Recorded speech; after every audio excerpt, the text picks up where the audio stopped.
What do you do when your mother's betrayal tears your family apart, and suddenly, you're the one holding everything together?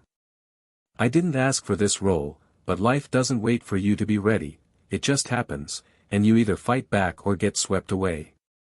When I think back, I sometimes wonder how life became so complicated. I wasn't always the one juggling intricate plans or guarding difficult secrets. As a kid, our home was always buzzing with energy. My dad spent long hours restoring classic cars, while my mom managed the household with what seemed like perfect precision, or at least that's what I believed back then. Over time, I've come to understand that what looks flawless often conceals hidden cracks. I remember one summer when life felt so simple. Dad and I had this morning routine, we'd jog through the park together. What started as his way of keeping me fit soon turned into something much more meaningful. We'd race to this old oak tree at the edge of the park, and he'd let me win just enough times to keep me motivated. Mom would stand on the porch, coffee cup in hand, waving us off with a smile that, back then, felt so real. One fall, when I was about 12, Dad took me on a road trip to a car show out in Nevada. It was the first time we went on an adventure without Mom, and I felt like his trusted co-pilot. We made pit stops at diners, and he taught me how to read a road map. At night, we stayed in motels where the neon signs outside would hum faintly through the windows.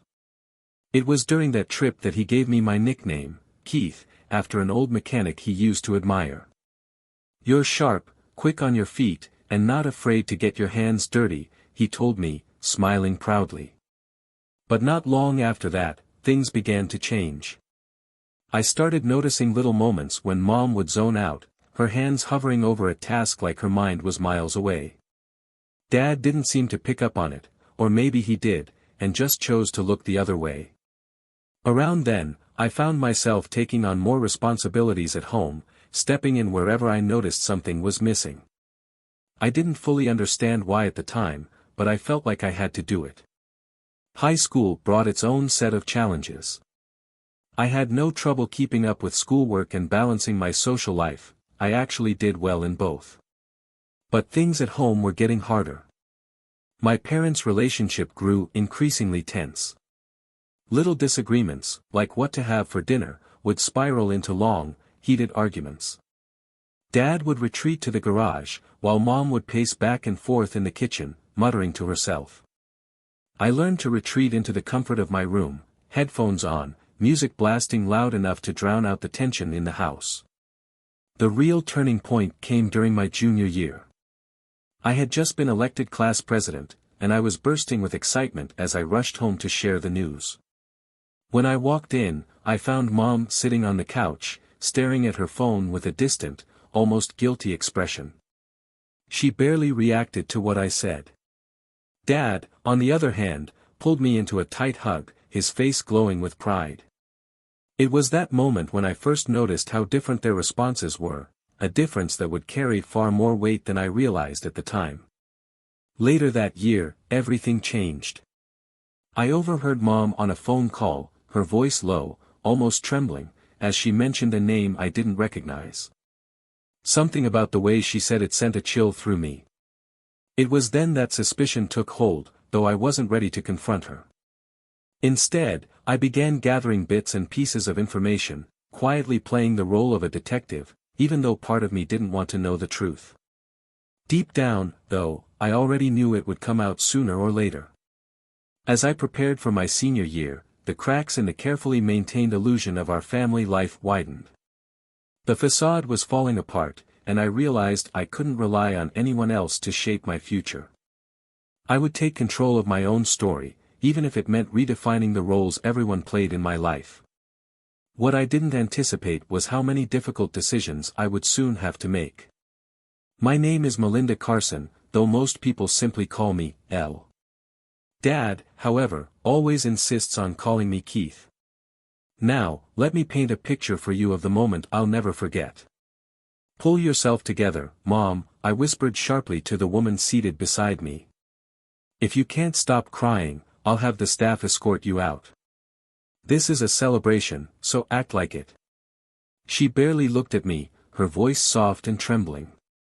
It doesn't feel right, she murmured. I didn't offer any reassurance. Mom, you set this in motion. Everyone here is enjoying themselves, so you need to do the same. Be part of the moment.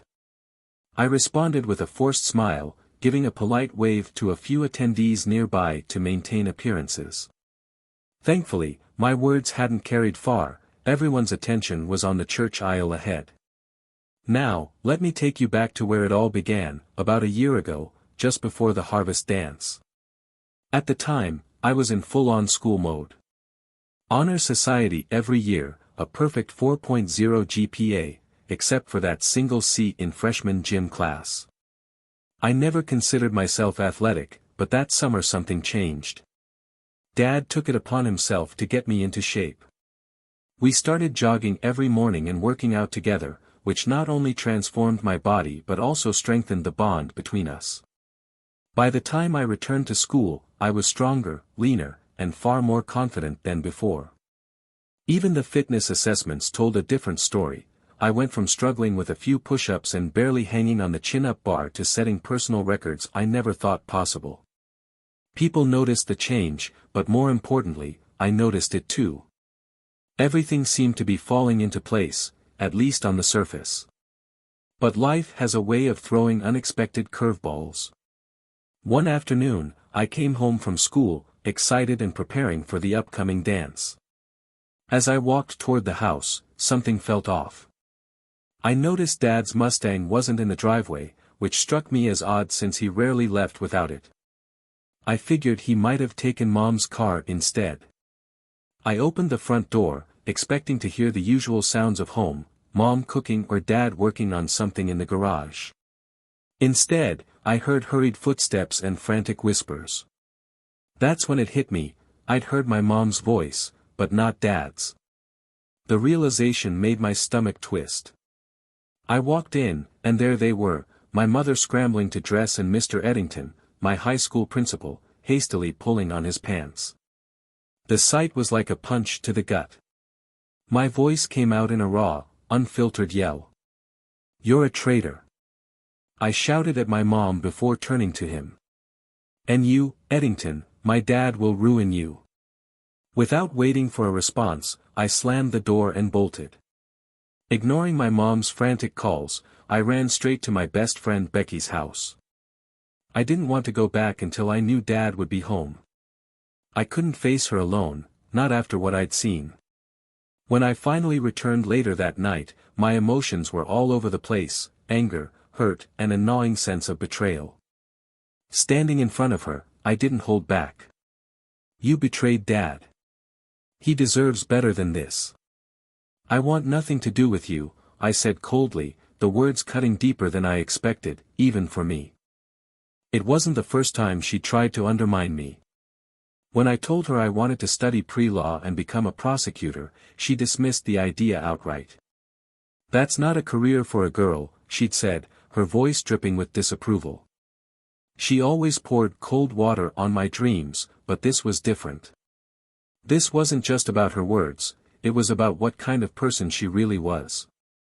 Watch your tone, young lady, she snapped, her voice sharp and unyielding, as if she still held any authority over me. Why? I shot back, my anger boiling over. Are you still supposed to be the shining example of what a woman should be?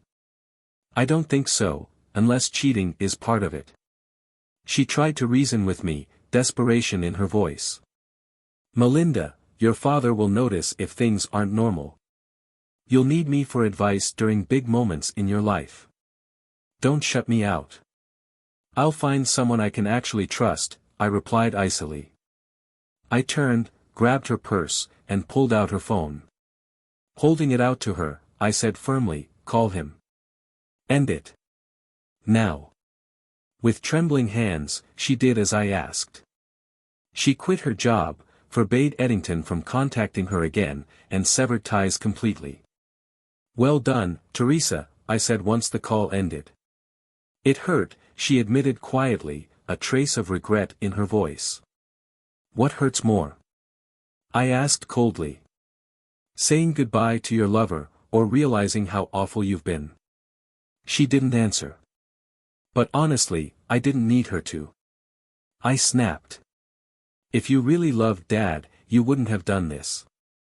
I stood my ground as Eddington, trying to recover from my earlier outburst, gestured toward the door and asked me to close it. I refused. His expression hardened as he leaned forward, lowering his voice. You know, your grades might suffer if you don't cooperate. Teachers can be influenced to evaluate things a little more critically. His words carried a thinly veiled threat, but I wasn't about to let him intimidate me. You must have a solution for that, right? I asked, voice dripping with sarcasm. When he gave a smug nod, I slammed the door so hard it reverberated down the hall. Who do you think you are, Darth Vader? You're not scaring me. My eyes narrowed as I stepped closer. I've earned every single one of my grades through hard work, and if anything changes, I'll confront my teachers directly. Most of them respect me way more than they respect you. I pulled out my phone, ready to document anything he tried next. He glared at me but didn't say another word. That was enough for me. I wasn't going to let people like him control my life. Walking away, I couldn't help but feel that familiar fire in my chest. People like Eddington thrived on power and manipulation, but I'd learned something important that day: I would always fight back, no matter how much it tested me. Later, I found myself thinking about Miss Abra, one of the teachers I actually respected. She was effortlessly graceful, with her petite frame and striking features. Even though she dressed modestly in lab coats and long skirts, barely acknowledging her own beauty, it didn't stop everyone from noticing her. She seemed completely unaware of the effect she had on people. It was strange how life worked. Some people, like her, seemed to have everything without trying, while others, like Eddington, used power to twist things in their favor. At that moment, I resolved to stand against people like Eddington for as long as I could, no matter how unfair life felt. Later that day, I ran into Miss Abra after class. She was watching a group of students decorate for an upcoming event. As usual, she was dressed plainly, her lab coat slightly oversized. I asked her for help with recruiting students for a nature hike. She hesitated, brushing off my request with a self-deprecating comment about how she wasn't the right person for the job. Actually, I was asking you because you're far more popular than I am, I clarified, keeping my tone light. She blinked, surprised. Me? More popular than you? That's not true. But it is, I said with a smile. You're far more beautiful than you give yourself credit for. Everyone respects you. If anyone can get students excited about something, it's you. Eventually, she agreed to help, but only on the condition that I'd assist with signing up volunteers. Honestly, I knew she wouldn't have any trouble filling the sign-up sheet on her own. If she ever ditched the lab coat and glasses, students would flock to her without a second thought. That evening, I returned home to find my mom waiting for me in the kitchen. She greeted me with a plate of cookies, her usual way of softening the mood before awkward conversations. I wasn't in the mood for small talk, though. She tried to act as if nothing had changed, but I couldn't forget what I'd seen. If you were anyone else, I would have destroyed your life for what you did, I said quietly but firmly. Consider this mercy. Stay faithful to Dad, or you'll regret it. Later that night, Dad and I went for a jog, a routine that had become our way of unwinding. Mom, clearly trying to bridge the gap, offered to join us by riding my old bike. I quickly shut her down, pointing out that the tires were flat. She backed off with a weak laugh, making a self-deprecating comment about her weight. Dad, oblivious as ever, kissed her on the cheek and reassured her with a casual smile. She turned toward me with a smug expression. See? He still loves me. I met her gaze coldly. I love him too, I replied, my voice steady, the meaning behind my words unmistakable.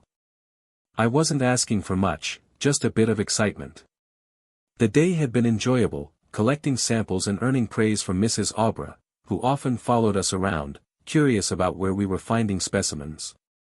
She and Dad got along well, though they were rarely ever alone.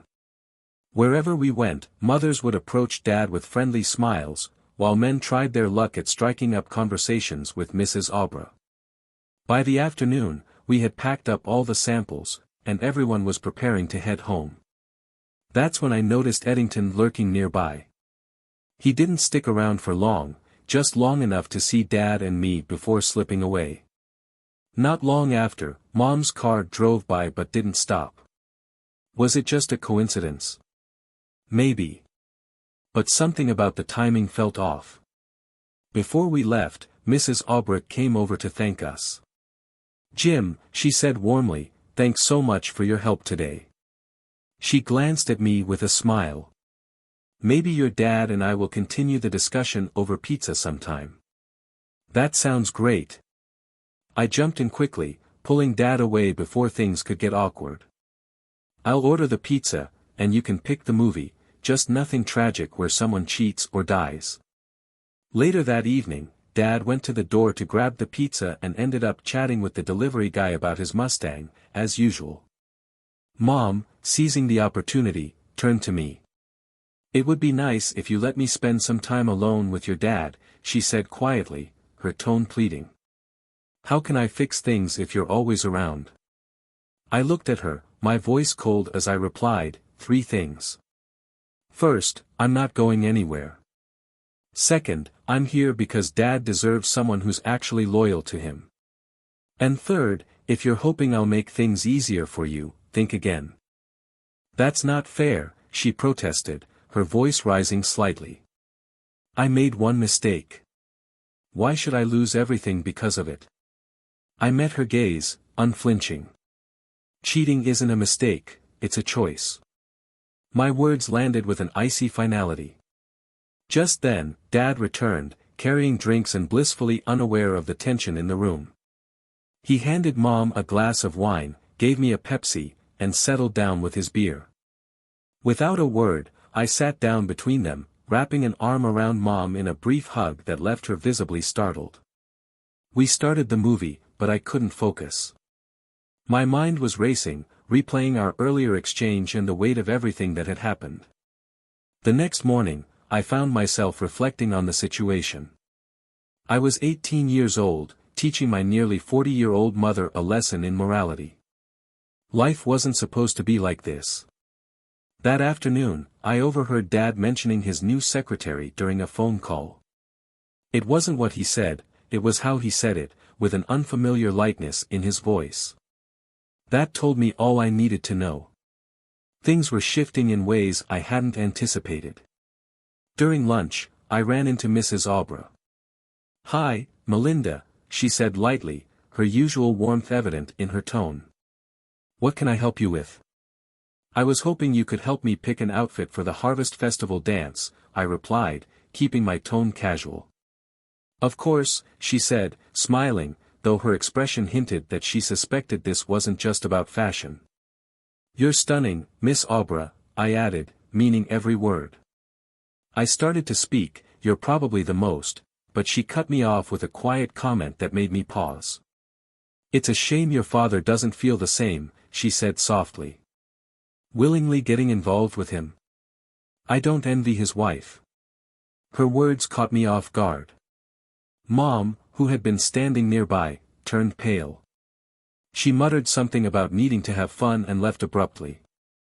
After trying on a few outfits, we both agreed that the blue dress looked best on me. It was simple yet elegant, fitting the occasion perfectly. Feeling a bit more relaxed, we headed to Wendy's for dinner. As we sat down to eat, she glanced at me curiously. "If your mom's home, why didn't you ask her to help with your outfit?" she asked casually. "We'll get to that later," I replied, steering the conversation away. "Let's talk about something more important." She leaned back in her seat, a smile playing on her lips. "You're going to make an amazing prosecutor one day, Melinda." You cut right to the point, no hesitation. Her words made me smile, but before I could respond, she added, "You know, for years, I hid behind my appearance. It kept people at a distance. But my husband? He saw through all of that. He surprised me every day. She hesitated, her expression turning thoughtful. Since meeting your father, I've felt something I haven't in a long time. Her voice grew softer, more hesitant. Your dad is a contradiction, handsome but humble, confident yet kind. Watching him with you on Saturday, I could see the joy he gets from life. It's rare. She paused, then admitted, but I'm not the kind of person to pursue a married man. Besides, he's more interested in my car than me. The honesty in her voice caught me off guard. The whole time we were talking, she continued, I wanted him to touch me, but I didn't dare. I leaned in, keeping my tone light but firm. You'll forgive me, but that was the idea, I said with a shrug. Only, it won't work. Dad didn't even notice her, he's more into her car than anything else. At that, Mom smirked. She leaned forward suddenly, her expression shifting. I'll help you, she said, as if she'd just come to a decision. No one knows your father like I do. We just need to put them in situations where they're forced to connect, and then, when the time is right, we'll lower the boom. She even held out her hand for a high five, her eyes gleaming with mischief. I gave her a reluctant high five, thinking to myself, God, she's clueless. The irony wasn't lost on me, Mom plotting ways to win Dad back while being completely oblivious to how deep she'd already cut him. At school, I filled in Helena, now my trusted co-conspirator, on the latest developments. We had grown closer over time, bonding over shared frustrations and our plans to protect Dad from further heartbreak. That afternoon, things took a tense turn when Coach Kitts made an awkward attempt to open Helena's car door. She didn't hesitate, firmly rejecting him by pointing out how inappropriate his behavior was. Before things could escalate, Dad stepped in, calmly diffusing the situation and escorting Helena inside. She looked breathtaking, dressed in a sleek white sheath, a delicate string of pearls around her neck, and a matching flower tucked into her hair. It mirrored mine, a small detail that made us look like a coordinated pair. Heads turned as she entered on Dad's arm, her presence radiating elegance and quiet strength. Inside, Dad tried to leave after settling her at the table, but Helena stopped him with a playful smile. You saved me, so now you're stuck with me, she said teasingly.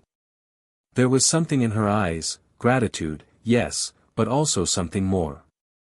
As I watched from afar, I could see that for Dad, it was an effortless first date, even if he didn't realize it yet. The two of them shared easy conversation and laughter, completely in sync despite the chaos around them. Then, the night took an unexpected and dangerous turn. Coach Kitts, drunk and visibly angry, staggered toward their table, demanding a dance with Helena. You're wrong, Coach, Helena said calmly, keeping her composure. I've been monopolizing him, not the other way around. Furious, Kitts turned his ire on Dad. Just because your wife's cheating with Eddington doesn't mean you get to steal my woman, he snarled. Before anyone could react, Dad's punch came out of nowhere, landing squarely on Kitts's jaw and sending him sprawling onto the floor. A wave of shock rippled through the crowd, mingled with whispers and gasps. I stood frozen, my heart pounding as anger and disbelief flashed across Dad's face. Despite the chaos, I tried to reassure myself that everything would be fine. But doubt gnawed at me, and when the ambulance arrived, the tension in the air was palpable. A doctor eventually emerged, speaking quietly with Dad, who looked furious but kept his composure. Helena was at his side in an instant, holding his arm supportively as he listened intently to the doctor. I caught fragments of the conversation, had hit the console, reconstructive surgery, if she survives. My heart clenched at the implications. Suddenly, the absurdity of it all hit me, the tangled web of lies, betrayal, and now this dramatic turn of events. I rushed out, barely making it to an empty bathroom before bursting into uncontrollable laughter. It wasn't the kind of laughter born from joy, it was frantic, overwhelming, the kind that comes when emotions spiral out of control. It took me 5 full minutes to pull myself together, wipe the tears from my face, and head back out. When I returned, the tension was still thick in the air. Helena, ever poised, was speaking quietly with Dad. Then, out of the corner of my eye, I noticed a woman approaching us. She looked worn down, frazzled, and deeply uncomfortable. It took me a second to recognize her. It was Russell Eddington's wife. "I'm so sorry for your pain," she said softly. Dad nodded, distracted, clearly focused on more pressing matters. As soon as Dad stepped away, Helena turned to me, her face grim. "Melinda, your mother played us all," she said quietly but firmly. "What do you mean?" I asked, my voice barely above a whisper, dread creeping into my chest. "She wasn't at the dance because she wasn't sick," Helena continued. "She used the opportunity to sneak off with Russell." I stared at her, stunned. "What?" "They planned to meet at a motel," Helena explained, her voice steady despite the gravity of what she was saying. "But they crashed into a tree on the way. Russell's injuries aren't life-threatening, but they're serious." As the weight of her words sank in, my mind whirled with thoughts of betrayal and disbelief. Later, as we sat in the hospital waiting room, I noticed Helena had fallen asleep on Dad's shoulder, holding his arm tightly, a sight that filled me with a strange sense of comfort amidst all the chaos. I couldn't remember ever seeing Helena with my mom before, which made the whole situation feel even more surreal. "Your mom is awake," the nurse informed us. "She can have brief visitors before the painkillers knock her out again." I nudged Dad awake and gently shook Helena. Together, the three of us took the elevator up to Mom's room. When we got there, the nurse told us that only one visitor could go in at a time. Dad hesitated for a moment before stepping toward the door, but Helena caught his hand. "Jim, don't go in angry," she said softly. Her voice was calm, but there was a quiet urgency behind her words. "Just say hello. Can you do that for me?" For a moment, Dad looked like he might argue, but then he sighed and nodded. The tension in his posture and his inability to meet my eyes said more than words ever could. He was struggling to keep it together. When Dad came back out, it was my turn. I stepped into the room and found Mom looking weak and drowsy, her face pale against the hospital pillow. She gave me a faint smile, but I didn't return it. "Well," I said after a brief pause, my tone colder than I intended, "my 5 minutes are up. Goodbye, Mom. Don't expect me to visit often." I turned and walked out before she could say anything. Outside, I found Dad standing beside Helena. He reached for her hand, squeezing it gently. "Thank you, Helena," he said, his voice heavy with emotion. "I couldn't have faced this without you. I've been thinking about what you said, and you're right. It all makes sense now. But even so, part of me still wants to strangle her, and Eddington too." He sighed deeply, frustration etched across his face. Then, turning to me, he said, "Let's go home, Keith." Helena asked for her car keys, and Dad agreed to let her drive him home. I didn't wait around. As soon as we got back, I headed straight for my room and collapsed into bed. But even as I tried to sleep, my mind refused to quiet down. Everything that had happened, the accident, my parents, Dad and Helena, it was all tangled together in my head, leaving me restless. The next morning, over breakfast, Helena's voice pulled me from my thoughts. "Melinda, about yesterday, your mother chasing a married man, it wasn't something I could just explain outright. The only way I could justify myself would have been to admit that I knew he was available, and that would have meant exposing you." Her words hung in the air, heavy with meaning. For a moment, I didn't know what to say. But the honesty in her voice convinced me, she wasn't just someone Dad had in his life, she was part of our lives now. "Don't worry," I said finally, trying to sound more confident than I felt. "We'll figure this out." Helena gave me a small nod and handed me the fork so I could finish cooking the bacon. After breakfast, she borrowed a pair of my blue sweatpants, which matched the oversized sweatshirt she'd borrowed from Dad. The casual outfit somehow suited her perfectly, making her look effortlessly at home. Later, when I got to school, I noticed that everyone seemed to be staring at me. The guys on the team had apparently caught wind of the whole ordeal and couldn't resist joking about it. "Hey, Keith! Who's on the loose?" they shouted, pretending to throw punches at me. I tried to brush it off, but by lunchtime, the jokes were getting old fast. I eventually learned why nobody knew exactly what Coach Kitts had said to Dad at the dance. It had all happened so fast. But what everyone did see was Dad knocking him out cold. It wasn't until the following morning that news spread about the coach's injury. Apparently, in the fall, Kitts had broken his tailbone. The assistant coach had to step in and lead practice while Kitts recovered. Later that day, the deputy principal gathered everyone for a meeting. He announced that Principal Eddington was in the hospital following an accident but assured us that he was resting well. No further details were given, though whispers about Mom's affair and the accident were already making their way around the school. After school, I visited Grandma and told her everything: Mom's accident, her affair, and how Dad was handling it. She was stunned, visibly shaken by the news. "I had no idea things were this bad," she said quietly, apologizing before leaving in a daze. A week later, the Harvest Festival dance finally arrived. Dean was my date, and Dad brought Helena. This time, Helena looked even more radiant than she had at the practice dance. But there was something different about her tonight, everyone noticed. They saw her not just as Dad's partner for the evening, but as someone who belonged by his side. No one dared to approach her, likely because the memory of Dad's punch was still fresh in their minds. The evening felt almost magical. Helena's natural charm and humor shone through, and for the first time in a long while, Dad seemed at ease. Seeing him smile and laugh, with Helena close by, gave me hope that maybe he was starting to heal.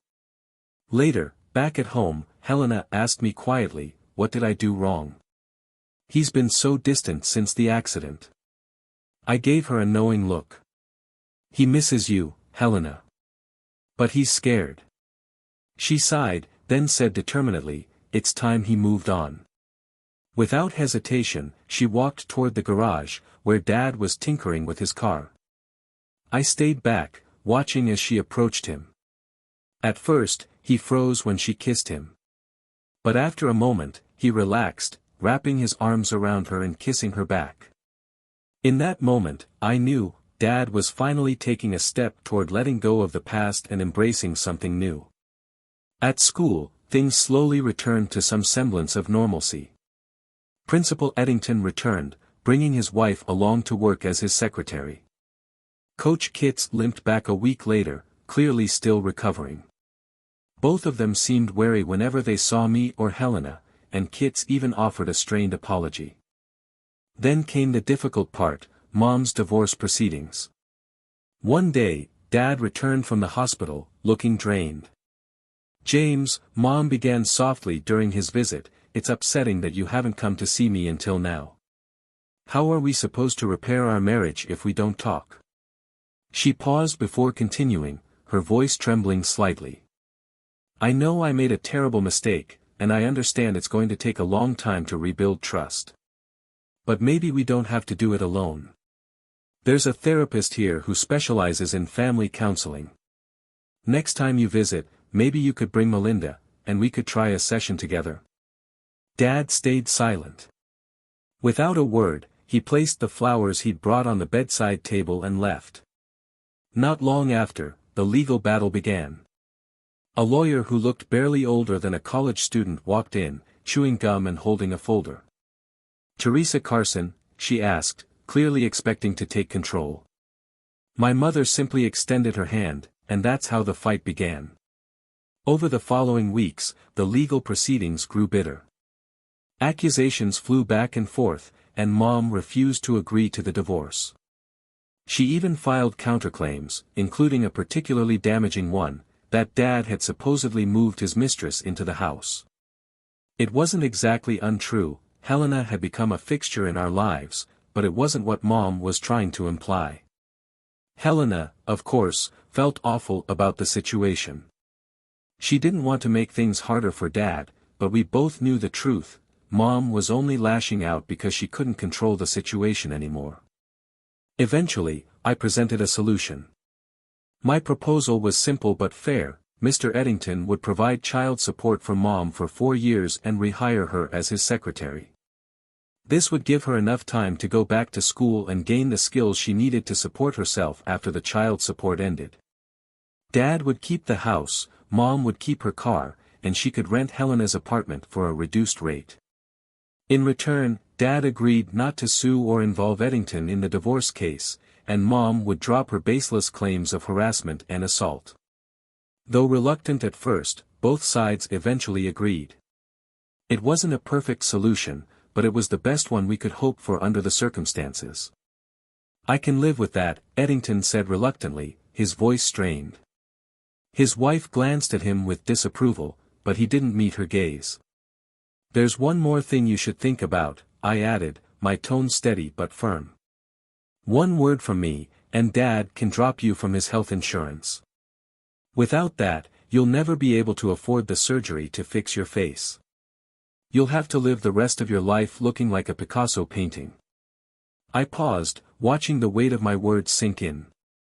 "And lastly, you didn't just lose your family, you threw us away. We weren't as important to you as what you had with Edie. If you keep pushing this, there might not even be a chance to rebuild any kind of relationship with us in the future. Make the right choice, Mom. Ease Dad's pain instead of adding to it." Mom's face crumpled as tears welled in her eyes. For a moment, I thought she might argue, but instead, she stayed silent, lost in thought. Later that evening, as Dad and I sat together in the living room, he sighed deeply. "I just want this to be over, Keith. It's like every day is a new nightmare. And on top of that, I have to see your mom at work, pretending everything's fine while she blames me for everything that happened." "Mom's paying her dues too," I replied quietly. "She's losing the man she says she loves, her daughter, her home, and most of her friends. Even the job Eddington gave her isn't permanent, she'll have to start from scratch. It's not easy for older women to rebuild their lives." Dad didn't say anything at first. Then, after a long pause, he nodded, as if acknowledging that he wasn't the only one hurting. Mom started crying softly, wiping away tears in silence. It was one of the rare moments when I felt a flicker of sympathy for her.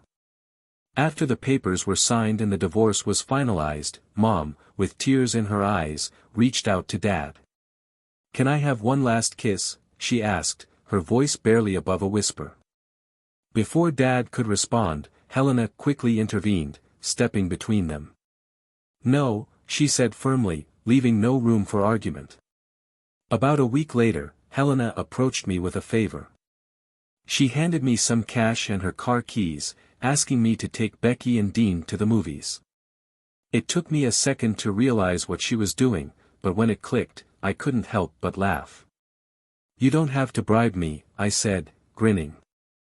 "Is this a special occasion or something?" Helena smiled, a little embarrassed. "Let's just say your dad and I could use a quiet evening alone." I happily agreed, gathering my friends and heading out. I couldn't blame Helena. After everything we'd been through, she and Dad deserved some time to themselves. A few months later, Dad and Helena officially tied the knot in a simple but beautiful ceremony. The church was filled with friends and family, all there to celebrate a new beginning. I caught Mom out of the corner of my eye, about to speak, and immediately leaned over, whispering in her ear, "Mom, if you say one word, I'll slap you right here in this church." She gave me a startled look but wisely stayed silent.